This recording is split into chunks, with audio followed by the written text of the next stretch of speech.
দক্ষিণ ভারতের জনপ্রিয় অভিনেতা থেকে রাজনীতিক থালাপাতি বিজয়ের সমাবেশে ঘটে গেছে এক হৃদয় বিদারক দুর্ঘটনা। তামিলনাড়ুর কুরুরে পদদলিত হয়ে শিশুসহ অন্তত ৩৬ জন প্রাণ হারিয়েছেন।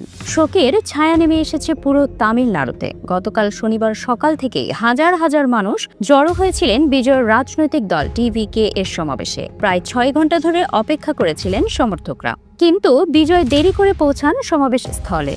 ঠিক সেই মুহূর্তেই ভিড়ের চাপে ঘটে যায় পদদলনের ঘটনা। স্থানীয় হাসপাতালের তথ্যে জানা গেছে শিশুসহ অন্তত ৩৬ জনের মৃত্যু হয়েছে। আহত অবস্থায় আরও অনেককে হাসপাতালে ভর্তি করা হয়েছে।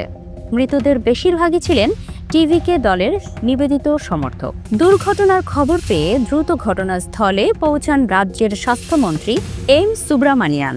অন্যদিকে মুখ্যমন্ত্রী এম.কে. স্টালিন কুরুর জেলা সচিবকে নির্দেশ দিয়েছেন পরিস্থিতি ঘনিষ্ঠভাবে তদারকি করার জন্য। স্টালিন এক্সে লিখেছেন, কুরুর থেকে আসা খবর উদ্বেগজনক। হাসপাতালে ভর্তি প্রত্যেককে অবিলম্বে চিকিৎসা নিশ্চিত করতে হবে। ঘটনার পর থেকেই তামিলনাড়ুতে শোকের আবহ।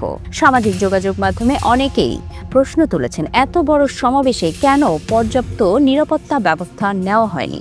অভিনেতা রাজনীতিক থালাপাতি বিজয়ের জনপ্রিয়তা এমন পর্যায়ে পৌঁছেছে যে সমর্থকদের ঢল সামলাতে প্রশাসনকে আরও প্রস্তুত থাকা উচিত ছিল বলে মনে করছেন বিশ্লেষকরা।